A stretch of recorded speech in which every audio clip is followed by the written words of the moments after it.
تأكلون ولكم فيها جمال حين تريحون وحين تسرحون وتحمل أثقالكم إلى بلد لم تكونوا بالغيه إلا بشق الأنفس إن ربكم لرؤوف رحيم والخيل والبغال والحمير لتركبوها وزينة ويخلق ما لا تعلمون صدق الله مولانا العظيم إن الله وملائكته يصلون على النبي يا أيها الذين آمنوا صلوا عليه وسلموا تسليما الصلاة والسلام عليك يا سيدي يا رسول الله وعلى آلك وأصحابك يا سيدي يا حبيب اللہ۔ اللہ جل جلالہ کے فضل و کرم اور اس کی توفیق سے جامع تدریس القرآن ویسیہ میں ہفتہ بار بس میں علم و ادب میں اور آپ حاضر ہیں۔ اللہ جل وعلا اس مذہب کی برکتیں ہمیں نصیب فرمائے، علم، عمل، ادب، اخلاص کی دولتیں ہمیں زیادہ سے زیادہ نصیب فرمائے۔ ذی الحجہ کا مہینہ شروع ہے تو یہ بڑا بابرکت ہے۔ اسی مہینے میں حج ہوتا ہے اور یہ جو 10 دن ہیں ذی الحجہ کے، یہ بڑی عظمت والے ہیں۔ اللہ کے ہاں ان کی بڑی عزت ہے۔ ان دنوں میں جو اعمال صالحہ کیے جاتے ہیں اللہ عزوجل کے نزدیک وہ اعمال دوسرے مہینوں میں یا دنوں میں کیے جاتے ہیں ان سے زیادہ محبوب ہیں اور ان سے زیادہ پسندیدہ ہیں۔ اللہ اکبر اللہ اکبر لا الہ الا اللہ واللہ اکبر اللہ اکبر وللہ الحمد سبحان اللہ والحمد للہ ولا الہ الا اللہ واللہ اکبر ولا حول ولا قوة الا باللہ العلی العظیم۔ یہ کلمات طیبات بندے کو ادا کرتے رہنا چاہیے کہ ان دنوں میں فضیلت ہے اور ان دنوں میں اجر و ثواب زیادہ ہے۔ یہ ذی الحجہ کے پہلے 10 دن اور رمضان کی آخری 10 راتیں، ان میں جو اعمال ہیں وہ زیادہ فضیلت پاتی ہیں اور ان کی اللہ کے ہاں قدر زیادہ ہوتی ہے۔ اس سے پتہ چلتا ہے کہ جو خاص دن ہوتے ہیں، خاص گھڑیاں ہوتی ہیں، ان میں جو عمل کیا جاتا ہے وہ عمل ان گھڑیوں کی نسبت سے اور ان دنوں کی نسبت سے وہ عمل بھی اللہ کے ہاں زیادہ قدر پا جاتا ہے اور اس عمل کی زیادہ عزت اور عظمت ہوتی ہے۔ تو اس سے پتہ چلا نسبت بڑی چیز ہے، اچھے سے نسبت ہو جائے، اگرچہ پہلے بھی اچھا ہو لیکن اس کی قدر بڑھ جاتی ہے۔ اس کی عمل صالحہ تو اور دنوں میں بھی کریں تو عمل صالح ہی ہے اور اللہ کے ہاں اس سے اجر ملتا ہے اور اللہ کے ہاں وہ قدر والا عمل ہے، اس کی قدر اللہ کے ہاں ہے۔ اللہ عز و جل اپنا قرب دیتا ہے، اپنی رضا دیتا ہے، لیکن وہی عمل ان دنوں میں کیا جائے تو قدر بڑھ جاتی ہے کیونکہ اس عمل کی اب نسبت ان دنوں سے ہو گئی ہے۔ جب دن بڑے ہیں تو ان میں عمل اور بڑا ہو جاتا ہے۔ اس سے پتہ چلا کہ جو خاص لوگ ہوتے ہیں تو ان کے پاس جو عمل ہوتا ہے اس کی ویلیو ہو جاتی ہے، جو ان سے ہٹ کے ہوتا ہے اس کی ویلیو ہو جاتی ہے۔ اس لیے وہ توبہ کرنے والا بنی اسرائیل کا 100 کا قاتل جب نیک بندوں کی طرف چلا تھا، ابھی پہنچا نہیں تھا، اللہ نے پہلے کرم کا دروازہ اس کے لیے کھول دیا۔ تو بس نسبت دیکھی جاتی ہے اور نسبت کا اسلام کے اندر بڑا گہرا تعلق ہے اور اس کی بڑی عزت اور عظمت ہے نسبت کی۔ اس کے اندر خدا دے نسبت تو یہ بڑی چیز ہے اگر مل جائے، لیکن جن کے ہاں بشری سارے برابر ہیں، ٹھیک ہے، جن کے ہاں ہر شے ہی برابر ہے تو ان کے ہاں تو پھر نسبت کا کیا مقام ہوگا۔ جو یہ سمجھ بیٹھے کہ ہم بھی بشر ہیں وہ بھی بشر ہیں، ہم نے کہا کیا یہ دن بدل گیا ہے؟ یہ جو دن ہے دن ہی ہے، تو جو ذی الحجہ سے پہلے تھا وہ کوئی رات تھی، وہ دن نہیں تھا، وہ بھی دن تھا۔ اس دن بھی جمعہ آیا، اس کی بھی فضیلت تھی، لیکن اس میں جو جمعہ اس کی کیوں فضیلت بڑھ جاتی؟ اور پھر ان دنوں میں اعمال کیوں زیادہ قدر والے ہو جاتے ہیں؟ اعمال تو پیچھے دنوں میں ہو رہے تھے تو ان دنوں میں ان کی وہ ویلیو نہیں ہے جو ان دنوں میں ویلیو ہے۔ تو پھر اگر کسی کی وجہ سے کچھ بھی نہیں ہے، ساری برابر ہیں، تو ہم نے کہا پھر یہ جو 10 ذی الحجہ کے دن ہیں یہ کیوں بڑھ گئے ہیں؟ انہوں نے نفل پڑھے، انہوں نے روزے رکھے ہیں، یہ اعلیٰ ہیں تو اب جو ان سے لگ گیا ہے وہ بھی اعلیٰ ہو گیا، وہ بھی کیا ہو گیا؟ عمل تو وہی ہے، سجدہ تو وہی ہے جو آپ پہلے کرتے تھے، لیکن اب کا سجدہ کیوں بلند و بالا ہو گیا؟ آپ کی تکبیر کیوں بلند و بالا ہو گیا؟ تکبیر تو آپ ان دنوں سے پہلے بھی کہتے ہیں، اللہ کی تسبیح بھی کرتے ہیں، لیکن ان دنوں میں تسبیح اللہ کے یہاں زیادہ محبوب کیوں ہو گئی؟ وہ عمل زیادہ محبوب کیوں ہو گیا؟ تو آپ کہیں گے کہ دنوں کی وجہ سے، کہ دن عظمت والے ہیں، دن اس کا پتہ چلا وہ لوگ علم کے یتیم ہیں جن کے ہاں یہ سارے برابر ہیں۔ انہوں نے کہا نہیں، سارے برابر نہیں ہیں، انسانوں میں انسان اپنے برابر نہیں رکھے، اسی طرح اللہ نے دنوں میں دن برابر نہیں رکھے، اسی طرح اللہ تعالیٰ نے اوقاتوں میں اوقات برابر نہیں رکھے۔ بعد وقت ایسے ہوتے ہیں کہ ان میں عمل وہی ہوتا ہے لیکن اس کی ویلیو کتنے عملوں سے بڑھ کے ہو جاتی ہے۔ تو اس لیے یہ دن جو ہے چل رہے ہیں، ان کی قدر کرنی چاہیے، ان دنوں میں عبادت زیادہ کرنی چاہیے، اللہ کی اطاعت، اللہ کا ذکر زیادہ کرنا چاہیے۔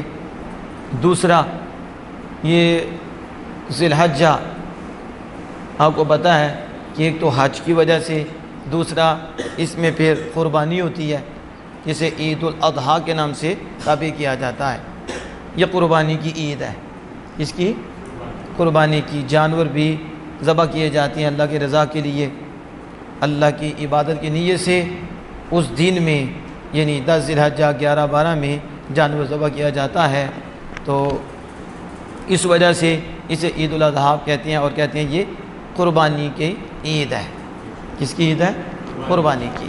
تو اب میں نے جو آیت کریمہ پڑھی اس حوالے سے اور اس کے ساتھ کچھ اور باتیں ہیں جانوروں کے حقوق کے متعلق، کہ جانور کیونکہ اب جانور آ رہے ہیں اور پھر جانور گھر میں رکھے جا رہے ہیں، تو پھر انہیں جانوروں کے متعلق پتہ ہونا چاہیے کہ اب ہم نے جانوروں کے ساتھ کیا سلوک کرنا ہے۔ کیا جانور بھی کوئی جان رکھتے ہیں کہ نہیں؟ جانور کے اندر بھی روح ہے کہ نہیں؟ جانور بھی کوئی درد محسوس کرتے ہیں کہ نہیں؟ جانور بھی کوئی بھوک محسوس کرتے ہیں کہ نہیں؟ جانور کو بھی پیاس لگتی ہے کہ نہیں؟ جانور بھی ریسٹ چاہتے ہیں کہ نہیں؟ کہ ہم خود جانور بن گئے ہیں اور ہمیں پتہ ہی نہیں کہ جانور بھی کوئی ہے۔ اس کو دیکھنا ہے ہم نے کہ جانوروں کے حقوق بھی ہیں۔ تو اب اللہ عز و جل قرآن پاک میں جانوروں کا ذکر فرماتا ہے، ایک مقام پہ نہیں، ایک سے زیادہ مقام پہ اللہ پاک نے جانوروں کا ذکر فرمایا، اور آمنہ کے لال صلی اللہ تعالیٰ علیہ وآلہ وسلم نے بھی جانوروں کا ذکر فرمایا اور جانوروں کی خوبیاں بھی ذکر فرمائیں۔ جانوروں کے اندر جو خیر رب نے رکھی ہے اس کا بھی ذکر فرمایا، اور اللہ عز و جل نے بھی ان کے ساتھ جو فائدے ہیں ان کا بھی ذکر فرمایا۔ جانور کا فائدہ تمہارے لیے کیا ہے، وہ کیا کرتے ہیں، تمہیں کیا دیتے ہیں، اس کا بھی ذکر فرمایا۔ پھر نبی اکرم صلی اللہ علیہ وسلم نے بھی فوائد ذکر کیے جانوروں کے، کہ ان کے یہ فائدے ہیں، یہ تمہیں فائدہ دیتے ہیں، ان کے اس حصے سے تمہیں یہ فائدہ حاصل ہوتا ہے اور یہ تمہارے لیے سواری بھی بن جاتی ہیں۔ اس طرح نبی اکرم صلی اللہ علیہ وسلم کے فرامین موجود ہیں، تو اس لیے ہمیں چاہیے کہ ہم نبی اکرم صلی اللہ علیہ وسلم کے جو جانوروں کے متعلق فرامین ہیں وہ پڑھیں، ان پہ عمل کریں، تو پھر انشاءاللہ تعالی ہم پتہ چلے گا کہ انسان ہے، ہمارے اوپر حیوان غالب نہیں ہے، اور ہم جانوروں کے ساتھ جانور بنے نہیں ہوئے بلکہ جانوروں کے ساتھ انسانیت کا طریقہ اسے اپنے سامنے رکھتے ہوئے اور ان کے ساتھ سلوک کر رہی ہیں۔ اب دیکھیں نبی اللہ پاک فرماتا ہے والانعام خلقکم، جانوروں کو اللہ نے پیدا فرمایا، فیہا دفء، تو اس میں کیا ہے؟ فرمایا اس میں تمہارے لیے گرم لباس ہے، دفء و منافع۔ اب گرم لباس ہے، اب دیکھو سردیوں میں آپ اون کے کپڑے پہنتے ہیں، آپ دیکھو جیکٹ پہنتے ہیں، وہ گائے کے چمڑے کی جیکٹ آپ پہن لیتے ہیں، یا یہ جو بکری ہوتی ہیں اون، اس کی اون کی، کہ گرمی پہنچے، ہمیں گرمائش پہنچے، ہم سردی سے بچ جائیں، تو وہ بالوں کی بنی ہوئی یا پھر اس کے چمڑے سے بنی ہوئی چیزیں آپ استعمال کرتے ہیں، تو جس سے آپ سردی سے بچ جاتے ہیں۔ آپ موزے پہنتے ہیں، آپ سردی سے بچ جاتے ہیں، اور تاکہ ٹھنڈ نہ لگے، سردی نہ لگے۔ آپ کہتے ہیں یہ اچھا چمڑا ہو، گائے کا چمڑا ہو، پھر آپ کہتے ہیں یہ ہو اونٹ کا ہو، فلاں کا ہو۔ تو یہ وہ جانور ہیں کہ اللہ بتا ہے ہم نے پیدا کیے ہیں، اور تمہارے لیے اس میں گرم لباس ہے کہ جس سے تم گرمی سے بچتی ہو، وہ منافع، اور اس میں بڑے فائدے ہیں، پیدا ہم نے کیا ہے اور بڑے فائدے ہیں۔ گرم لباس کے علاوہ بھی وَمِنْهَا تَأْكُلُونَ، ان میں سے کچھ وہ ہیں جنہیں تم کھاتے ہو۔ اب یہ جو ذکر فرمایا کہ سارے جانور حلال تو نہیں ہیں، لیکن جو حلال ہیں اور جن کا گوشت کھایا جاتا ہے وہ سارے نہیں ہیں، ان میں سے کچھ وہ ہیں، یعنی جن کا گوشت کھایا جاتا ہے وہ بھی ہیں، اور جن کا گوشت نہیں کھایا جاتا ان میں اور فائدے ہیں۔ گوشت کا نہیں ہے تو گوشت کے علاوہ فائدے ہیں جو تمہارے لیے اللہ پاک نے پیدا فرمائے ہیں۔ وَمَنَافِعُ وَمِنْهَا تَأْكُلُونَ، اور اسے تم کھاتے ہو۔ وَلَكُمْ فِيهَا جَمَالٌ، تمہارے لیے تو وہ جمال ہیں، تمہارے لیے خوبصورتی ہیں جانور اللہ نے پیدا فرمائے ہیں، اور تم شام کو انہیں واپس لے آتے ہو اور پھر تم اسے چرنے کے لیے چھوڑ دیتے ہو۔ جَمَالٌ فِيهَا تُرِيحُونَ وَفِيهَا تَسْرَحُونَ وَتَحْمِلُ أَثْقَالَكُمْ، اور وہ تمہارے بوجھ اٹھاتے ہیں، اٹھاتے نہیں ہیں، تمہارا بوجھ اٹھاتے ہیں اور کتنی دوری تک لے کے جاتے ہیں۔ إِلَىٰ بَلَدٍ لَّمْ تَكُونُوا، اور بوجھ اٹھا کر شہر تک لے جاتے ہیں، اور تم شہر تک پہنچ نہیں سکتے وہ بوجھ اٹھا کر مگر اس طرح جیسے مرے ہوئے ہو۔ ایسے ہی ہے نا، بِشَقِّ الْأَنفُسِ، ایسے ہی آنکھیں باہر نکلی ہوں، ٹھیک ہے، زبانیں باہر آ جائیں، اتنا بوجھ اٹھا کے اس شہر تک جائیں تو مرے ہوئے تم جو ہے نا لے کر پہنچو، لیکن وہ تمہارا بوجھ جو ہے تمہارے جانور اٹھاتے ہیں، وہ تم پر نہیں ہے۔ اب کتنا بوجھ ہوتا ہے، آپ نے دیکھا ہے کہ وہ گدھا آگے ہوتا ہے اور وہ اٹھا کے لے کے جا رہا ہوتا ہے، کتنا بوجھ ہے، کہیں خچر ہے تو کتنا بوجھ ہے وہ لے کے جا رہا ہے، کہیں کوئی اور جانور ہے اور اس کو آگے رکھا وہ تمہارا بوجھ اٹھا کے لے کے جا رہا ہے۔ وَتَحْمِلُ أَثْقَالَكُمْ إِلَىٰ بَلَدٍ لَّمْ تَكُونُوا بَالِغِيهِ إِلَّا بِشِقِّ الْأَنفُسِ إِنَّ رَبَّكُمْ لَرَءُوفٌ رَحِيمٌ، بے شک تمہارا رب ضرور بڑا مہربان ہے۔ آگے فرماتا ہے وَالْخَيْلَ وَالْبِغَالَ وَالْحَمِيرَ لِتَرْكَبُوهَا وَزِينَةً، گھوڑے، خچر، گدھے یہ تمہاری زینت کے لیے ہیں کہ تم ان پہ سوار ہو جاؤ اور سواری کے لیے ہیں۔ یہ اللہ پاک فرماتا ہے۔ اب تم جانوروں پہ سوار بھی ہوتے ہو تو اللہ پاک فرماتا ہے یہ پیدا کی ہیں، گھوڑے، خچر، گدھے پیدا کیے، چیز کے لیے، سواری کے لیے، زینت کے لیے، ایک خوبصورتی اور ایک سواری۔ لِتَرْكَبُوهَا وَزِينَةً وَيَخْلُقُ مَا لَا تَعْلَمُونَ، اللہ پیدا کرتا ہے جو تم نہیں جانتے۔ اب یہاں دیکھو خالق کائنات جل وعلا نے جانوروں کے فائدے بھی بیان کیے اور تمہیں کیا کیا فائدے ملتے ہیں جانوروں سے اور تم ان سے کتنا فائدہ لیتے ہو۔ اب یہاں یہ بھی پتہ چلا کہ گھوڑے، گدھے، خچر ان کا کھانا جائز نہیں ہے، کیونکہ خالق کائنات ہمارا یہ زینت اور سواری کے لیے ہے۔ لِتَرْكَبُوهَا وَزِينَةً وَيَخْلُقُ مَا لَا تَعْلَمُونَ، جیسے گدھا، خچر یہ بھی زینت کے لیے ہے، سواری کے لیے نہیں کھا سکتے، اس طرح گھوڑا بھی نہیں کھا سکتے، گھوڑے کا گوشت بھی منع ہے، وہ بھی زینت کے لیے اور سواری کے لیے۔ یہ تو میں نے قرآن پاک کی آیت آپ کے سامنے رکھی۔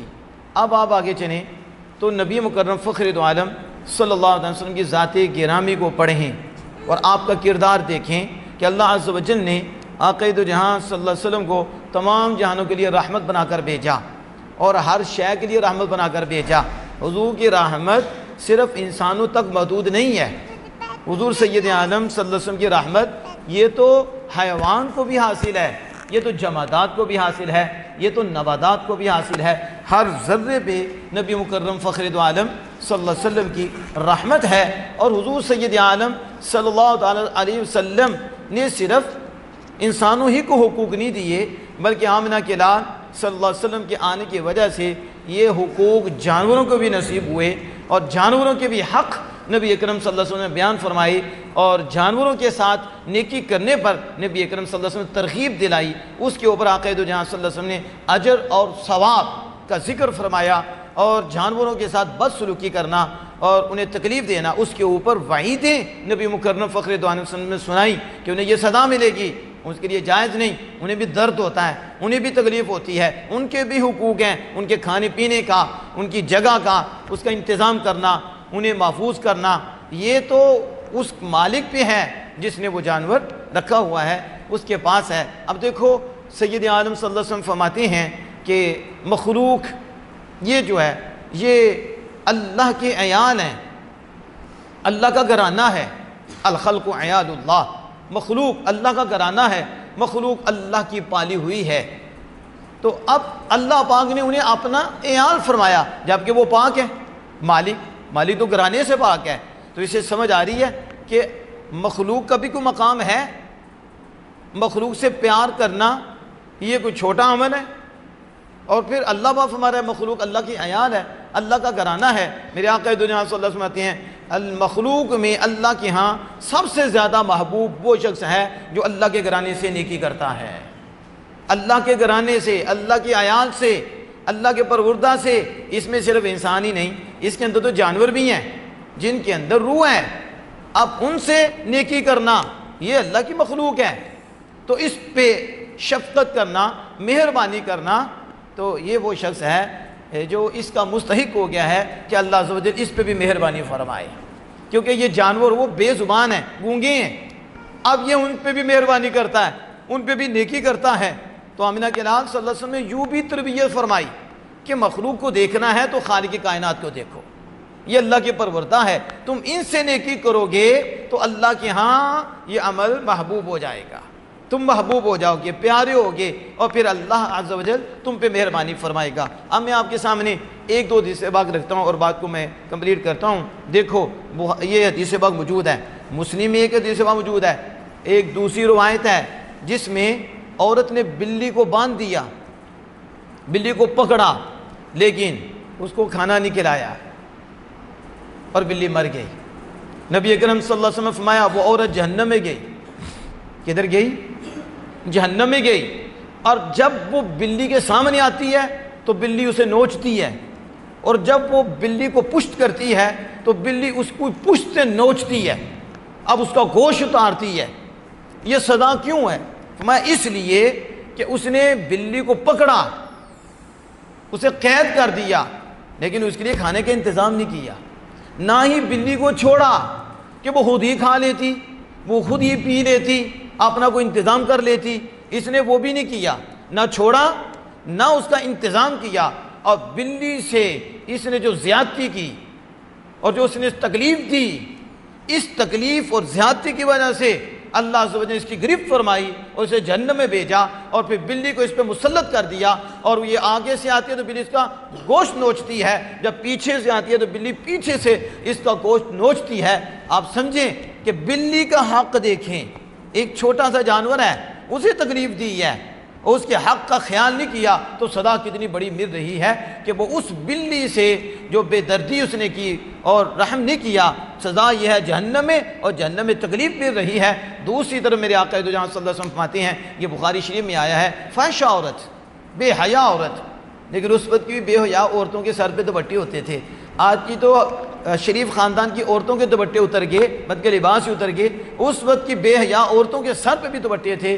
رسول اکرم صلی اللہ علیہ وسلم فرماتے ہیں اس نے دیکھا کتا پیاسا ہے، اور اگر اسے پانی نہ پلائے کتا مر جائے، ہلاک ہو جائے، اسے ترس آیا، اسے رحم آیا، اس نے اپنے سر سے دوپٹہ اتارا اور پھر وہ جو اس کا موزہ تھا اسے باندھا اور اس کو پھر کنویں کے اندر ڈالا اور پانی نکالا، اور نکال کر اس کتے کو پلایا۔ تو آمنہ کے لال صلی اللہ علیہ وسلم فرماتی ہیں اللہ کو یہ عمل اس کا پسند آیا، یہ مفہوم ہے اس کا کہ عمل پسند آیا، یہ جو رحم کیا اس پہ، اس کے پیاس کو اپنی پیاس سمجھا ہے۔ ہمیں بھی تکلیف ہوتی ہے، اسے بھی تکلیف ہوتی ہے، اسے جب پلایا ہے تو پھر کیا ہوا؟ نبی کرم صلی اللہ علیہ وسلم اللہ پاک نے اسی ہمدردی کی وجہ سے اس طائفہ عورت، اس بے حیا عورت کو بخش دیا ہے، اسے جنت عطا فرمائی ہے۔ اب آپ دیکھیں ایک کس سے؟ کتے سے ہمدردی کی ہے، اسے پانی پلایا ہے تو اس تکلیف ہو رہی ہے اسے، تو جو تکلیف جس نے دی وہ جہنم میں کی، اور جس نے کتے کی تکلیف دور کی اللہ پاک نے اس بے حیا عورت کو بھی جنت عطا فرما دی۔ اب پتہ چل رہا ہے کہ انسان تو انسان ہے، یہ حضرت اگر جانور سے نیکی کرے تو اس پہ بھی اجر ملتا ہے، اس پہ بھی ثواب ملتا ہے۔ بلکہ نبی اکرم صلی اللہ علیہ وسلم یہاں تک فرماتے ہیں، صحابی نے پوچھا کہ میں نے حوض تو اونٹوں کے لیے بنایا تھا، اپنے اونٹوں کے لیے بطور خاص بنایا، اب دوسروں کے جانور یعنی بولے ہوئے جانور وہ بھی یہاں آ جاتے ہیں، تو کیا میں ان کو بھی پلا دوں، ان کو بھی پلاؤں؟ کیونکہ ان کے لیے تو میں نے بنایا ہی نہیں۔ تو نبی اکرم پھر میرے لیے اجر ہے؟ تو آپ صلی اللہ علیہ وسلم ہاں تیرے لیے اجر ہے، غیر کا بھی اونٹ آ کر یہاں پی لے تو اسے پینے دے، یا کوئی جانور آگے پی لے تو تجھے اس پہ بھی اجر ملے گا، کیونکہ یہ جانور سے رحم ہے، جانور سے مہربانی ہے۔ اب کسی کا کوئی مال آ کے جانور کھا لیتا ہے اس کی جو کہہ لیں کہ شٹالہ ہے یا اس جیسا کوئی سبزہ ہے وہ آگے کھا لیتا ہے، ابھی اس کا ارادہ نہیں اس کو کھلانے کا، پھر بھی وہ کھا لیتا ہے۔ حدیث باب پڑھ کے دیکھیں، یہ اس کی طرف سے صدقہ ہو جاتا ہے، یعنی اس نے جو چند پتے کھا لیے ہیں، جانور نے کھا لیے ہیں، اللہ عز و جل سے صدقے کا ثواب عطا فرمائے گا۔ جانور سے نیکی کرنے پہ ثواب ملتا ہے، لیکن جانور کو تکلیف دینے سے پھر عذاب بھی ہے۔ اب میں جس بات کی طرف آنا چاہتا تھا آپ اس کی طرف آئیں۔ آج ہمارے ہاں جانور لے لیے جاتے ہیں اور انہیں اب یوں کہہ لیں کہ آپ پوچھیں آپ نے جانور خریدا ہے یا کھلونا خریدا ہے؟ کیا کہا ہے؟ بولو اونچی آواز سے۔ جانور خریدا ہے یا کھلونا خریدا ہے؟ تو جو لے رہے ہیں وہ چھوٹے چھوٹے 4-4 سال کے بچے ہیں، 5-5 سال کی بچیاں ہیں کہ جنہیں آپ ایک گڈیا لے کے دے رہے ہیں، جیسے چاہے انہیں پھرائیں، جیسے چاہے ان کے ساتھ سلوک کریں، ان کی دمیں ہلائیں، ان کے منہ پہ تھپڑ ماریں، ان پہ منہ پہ سوٹے ماریں، راتوں کو ان کو پھرائیں، گشت کرائیں، انہیں آرام نہ کرنے دیں اور انہیں تکلیف دیں۔ بتاؤ یہ کھلونا ہے؟ اور ادھر حضور صلی اللہ علیہ وسلم فرما رہے ہیں ایک بلی سے بدسلوکی کی ہے، بلی کو تکلیف دی ہے تو وہ جہنم میں گیا ہے۔ کہاں گئی؟ جہنم میں گئی۔ اور دوسری طرف احساس کیا ہے کہ بھوکا ہے، تکلیف دور کی ہے تو وہ جنت میں چلی گئی۔ تو یہ جو قربانی کے لیے جانور لے رہے ہیں انہیں پوچھو قربانی کے لیے لے رہے ہو کہ بچوں کے لیے کھلونا لے رہے ہو؟ کیا لے رہے ہو؟ گٹیاں کہ پکڑا دو ان کے ہاتھ میں، رسی ان کے ہاتھ میں دو؟ یہ الگ بات ہے کہ خالق کی کائنات ہے، وہ مالک کی کائنات ہے، اتنا بڑا جانور ہے، ایک پاؤں مارو بچے کو ساتھ ہی جو ہے نا اگلے جہان پہنچا دے، اگلے جہان چلا جائے، بچہ اسے روک نہیں سکتا۔ لیکن خالق کی کائنات نے بچوں کے بھی اسے تابع کر دیا ہے کہ وہ بچوں کو بھی نہیں کچھ کہتے، وہ پاؤں بھی نہیں مارتے، تھوڑی کی ہے بچے لے کے پکڑ کے کبھی ادھر جا رہے ہیں، اونٹ جیسا جانور لے کے جا رہے ہیں۔ یہ تمہارا کمال نہیں ہے، یہ خالق کائنات ہے جس نے اسے تابع کر دیا، مگر نہ وحشی جانور تو تمہیں ویسے ہی اسی وقت یہ جو ہے نا قبر میں پہنچا دے۔ یہ اللہ نے انہیں تابع کیا ہے، لیکن اس کا یہ مطلب نہیں تابع ہونے کا کہ آپ پکڑ لو اور جدھر مرضی جا کے لو اور راتوں کو انہیں پھراؤ، 10 دن بتاؤ کہ ہم نے جو ہے نا قربانی کرنی ہے، ہم نے، اور آپ کو پتہ ہے قربانی کرنی ہے، آپ نے نفس پہ چھری پھیرو، کیا کر رہی ہے تم؟ لوگوں کو دکھانے کے لیے قربانی کرنی ہے۔ اس لیے ہمارے شاہ صاحب آتے ہیں قربانی کے ساتھ ساتھ اس نفس کو بھی ذبح کرو۔ بس جانور ہی ذبح کرنے سیکھی ہیں، ادب کوئی نہیں سیکھا، اخلاق کوئی نہیں سیکھا۔ جب وہ صحابی ایک جانور کو لٹا کر اس کے اوپر پاؤں رکھ کر چھری تیز کر رہے تھے اور وہ بکری وہ اس چھری کو دیکھ رہی تھی تو رسول اکرم صلی اللہ علیہ وسلم نے فرمایا، مفہوم ہے، اس کو پہلے تیز کرو، چھری کو اس کے سامنے تیز نہ کرو، تم نے تو اس کو 2 موتیں مارا ہے، ایک تو اس نے ذبح ہو کے مرنا ہے، ایک تو نے پہلے اسے قتل کر دیا ہے کہ تو اس کے سامنے دیکھتے ہوئے چھری کو تیز کر رہا ہے، نہ اسے تکلیف ہوگی۔ چھری کو پہلے پیچھے اس کے سامنے تیز نہیں کرنا، ادھر تیز کرو، اور پھر کیا ہے، چھری تیز چلاؤ۔ کیا کرو؟ ادھر کیا ہوتا ہے، یہ آپ بھی جو ہے نا چھری چلا دیں، ادھر ابا جی یا اماں جی بھی چھری پکڑ کے چلا رہی ہے، اماں جی ابا نے سیکھا جانور ذبح کرنا؟ کیوں گناہگار ہوتے ہو؟ کیوں اتنے دلیر ہوتے ہو کہ چھری چلانی آتی نہیں اور کسائی سے پکڑ کے چھری چلا رہے ہو؟ یہ جو جانور کو تکلیف دے رہی ہے اللہ کے بارگاہ میں جواب نہیں دینا کہ حضور فرماتے ہیں چھری تیزی سے چلاؤ، اور اسے پتہ بھی ہو کہاں چلانی ہے، گائے کے لیے کہاں چلانی ہے، بکرے کے لیے کہاں چلانی ہے، اونٹ کے کیسے چلانی ہے، کتنی تکبیریں ڈالنی ہیں، پھر بکرا ہے تو کیسے چلانی ہے، اسے اس کا پتہ تو ہو، اس نے کچھ سیکھا بھی تو ہو۔ چاؤ چائی میں اوپر رکھ دی چھری اور وہ پھر آگے اسے چھری بھی کھنڈی ہو اور جانوروں کو تکلیف دے، وہ بھی نہیں ٹھیک۔ اور پھر آگے کسائی وہ لیا کہ جو پیسے کم لے، اسے جانور ذبح، سال بعد کسائی بن گئے جانور ذبح کرنے کے لیے، اور وہ جانور کو تکلیف دیتے ہیں، پڑک پڑک کے مارتے ہیں، انہیں پتہ ہی نہیں۔ بتاؤ یہ جو قربانی کرنے والا یہ بچے گا اور جو ساتھ بھی ہیں وہ بچیں گے؟ حضور صلی اللہ علیہ وسلم فرمانے چھری تیز ہو، اسے تکلیف ہوتی ہے، اور پھر اس کے سامنے نہ ہو، پہلے تیز کی جائے، سامنے تیز بھی نہ کی جائے۔ یہاں سے جانوروں کو پانی پوچھا جائے، اسے پانی پلایا جائے، اس انداز سے جانور کا خیال رکھا جائے کہ اسے تکلیف نہ ہو۔ یہ رسول اکرم صلی اللہ علیہ وسلم، آپ نے تو یہاں تک فرمایا کہ جانور کا جب دودھ دھوتے ہو تو اس کے بچے کا بھی خیال کرو، بچے کے لیے بھی دودھ چھوڑو۔ کس کے لیے؟ آج تسی دیکھا گجر کو چھڑ دیں، کتنے گجر ہیں کہ جو بچڑے کے لیے دودھ چھوڑتے ہوں، وہ تو سارے ہی نکال لیتے ہیں، اس کے لیے نہیں چھوڑتے۔ یہ حالات ہیں، انہیں ترس کوئی نہیں، پیسے ہی کمانا ہے، بیچ میں پانی ڈالی جاؤ اور دودھ بڑھائی جاؤ، الا ماشاء اللہ۔ وہ جو ہیں. لیکن بچڑے، حضور صلی اللہ علیہ وسلم ایک صحابی کو دیکھ رہے ہیں وہ دودھ دو رہے تھے، تو آپ نے فرمایا بچڑے کے لیے بھی دودھ چھوڑو. کس کے لیے؟ کہاں ملیں گے؟ دین پڑھیں گے تو آپ کے اندر یہ سوچ پیدا ہوگی نا، یہ جانوروں کا رحم پیدا ہوگا، آپ کے اندر انسانیت آئے گی. آپ یہ سمجھے کہ جیسے ہمارے بچوں کو دودھ چاہیے، وہ ماں کے دودھ کے لیے ہوتے ہیں، تو ان کے لیے بھی تو دودھ ہے جن کو دور کر رہے ہو ماؤں سے، ان کے دودھ سے رب نے رکھا ہے، تو ان کے لیے نہیں رکھا کہ بچڑے کو دودھ پلایا جائے. لیکن یہاں کیا ہے، اسے ادھر کر دیا جاتا پیچھے، اور خود دودھ بیچا جاتا ہے، ادھر چلتے ہیں. لیکن جو کرے گا ثواب پائے گا، وہ اجر پائے گا. تو جو میں بات کر رہا تھا کہ جانوروں کے ساتھ ہمارے ہاں کیا سلوک ہے، اور نبی اکرم صلی اللہ علیہ وسلم کس طرح تربیت فرما رہے ہیں کہ اس میں بھی روح ہے، اس میں بھی روح ہے، وہ بھی جگر و تر جگر والا ہے، اس کی روح ہے، اسے بھی تکلیف ہوتی ہے. اس سے نیکی کرو گے تو اللہ پاک تمہیں اجر بھی عطا فرمائے گا. لیکن اگر اس کے حقوق کا خیال نہ کیا تو پھر تکلیفیں تمہارے لیے ہیں، سزا بھی تمہارے لیے ہے. تو اس لیے میں عرض کر رہا ہوں کہ یہ بچے یہ بکروں کے پکڑ کے پھرتے رہتے ہیں. یہ جو ہمارے پاس بیٹھے ہیں ان کی بھی بات کر رہا ہوں کہ بچوں یہ دور تک میسج آ رہا ہے کہ خدا را کوئی ترس کھاؤ، اپنے پہ بھی اپنی نسل پہ بھی ترس کھاؤ. تو یہ جانور کو کھلونا نہ سمجھو. گلی میں تم کھلارتے ہو اور گزرنا مشکل ہو جاتا ہے. بتاؤ وہ ہمسایوں کو تکلیف دینا جائز ہے؟ اب ماں بہن کھڑی ہے، گزرے گی کیسے؟ وہ ٹانگ مار کے مار دے گا. اب ان کے لیے پریشانی بنی ہے. آپ کو کیا ضرورت پڑی ہے 6 مہینے 2 مہینے 10 دن 12 دن پہلے جانور رکھنے کی، اگر آپ کے پاس جگہ ہی کوئی نہیں، آپ اس کا انتظام ہی نہیں کر سکتے؟ تو کس نے آپ کو مشورہ دے دیا ہے کہ 10 دن پہلے لے کے جانور رکھو اور گلی محلے والوں کو اور بالخصوص ہمسایوں کو تکلیف دو اور ان کا گزرنا مشکل ہو جائے، وہ پریشان ہو اور کہیں ٹکر مار دے، کہیں پاؤں مار دے. پھر جانور کو بھی تکلیف ہے، اسے بیٹھے نہیں جاتا، نیچے وہ گوبر پڑا ہوتا ہے، پیشاب پڑا ہوتا ہے، پھر ہمسائے کو تکلیف ہوتی ہے، بو الگ ہوتی ہے، گزرنے میں تکلیف ہوتی ہے. یہ بھی اس کا پھر جانور کے لیے تکلیف ہے. اس کے لیے بیٹھنے کا مسئلہ ہے کہ وہ اتنی جگہ میں گندگی پہ بیٹھے گا، بار بار یوں کرے گا، کبھی ادھر پکی جگہوں پہ ویسے ہی جانور کا مشکل ہوتا ہے رہنا سہنا بھی. تو دیکھو ہمسایوں کے حقوق ہیں، اس کا کوئی خیال نہیں. پھر چھوٹے بچے کھڑے رہیں گے، مائیں بہنیں کھڑی رہیں گی، کوئی گزارے وہ ڈریں گی. تو تمہاری وجہ سے وہ مائیں بہنیں ڈر رہی ہیں، تمہاری وجہ سے ہمسایوں کو بو آ رہی ہے، تمہاری وجہ سے ہمسایوں کو تکلیف آ رہی ہے. کون سی قربانی کرنی ہے آپ نے؟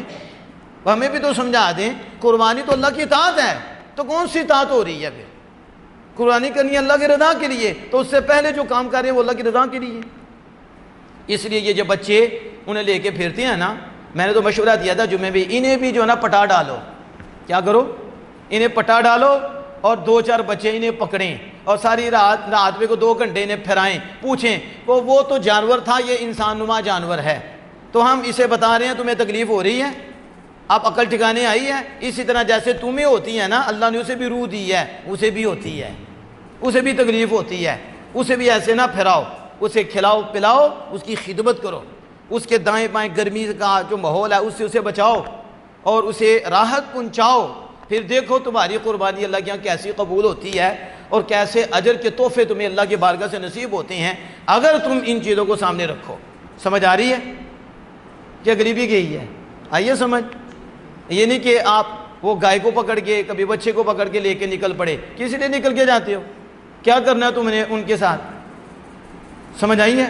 یہ ٹھیک نہیں ہے. اگر وہ آپ کے ساتھ جا رہا ہے اور وہ بدتمیز ہو گیا، شریر ہو گیا، کسی کو ٹکر ماری، اس کی جان بھی لے گیا، وہ الگ ہے. اب جب یہ لے کے جاتے لوگ ڈرتے ہیں، کوئی موٹر سائیکل والا ڈر رہا ہے، ادھر سائیکل والا مجھے نہ مار دے، مجھے نہ مار دے. کیا سخت کمینہ ہے؟ تو ادھر باندھ کے رکھ اس کو جس سے لوگ ڈر رہی ہیں، لوگوں کو مسئلہ بنا ہوا ہے. تو انسان ہے، تیرے اندر انسانیت ہے، تو اگر انسانیت ہے تو لوگوں کو تکلیف دینی ہے. انہیں اپنی حالی جگہ جو اس کے لیے بنائی گئی ہے خاص جگہ وہاں رکھو، وہاں ان کا انتظام کرو، چارہ ان کے آگے رکھو، پانی ان کے آگے رکھو. کسی وقت پیاس لگ سکتی ہے، کسی وقت بھی کھانا ہے، تو اگر نہ ہوا تو بھوکے رہیں گے، پھر پوچھے تجھ سے جائے گا کیونکہ وہ بولتے تو نہیں ہے نا. تو اس لیے فرمایا کہ 70 بار اعلیٰ تو لکھا ہے 70 بار دانا پوچھے. کتنی بار؟ اب کبوتر ہے تو 70 بار پوچھے دانا کھانا ہے. یہ کوئی عام ہے جانور رکھنا؟ تو اس کے آگے بھی جانور پڑا رہے، پانی پڑا رہے، جس ٹائم اسے پیاس لگے وہ پی لے، جس ٹائم اسے بھوک لگے وہ کھا لے.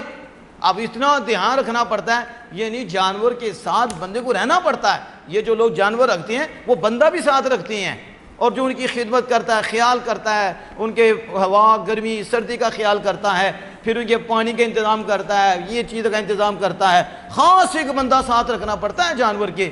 پھر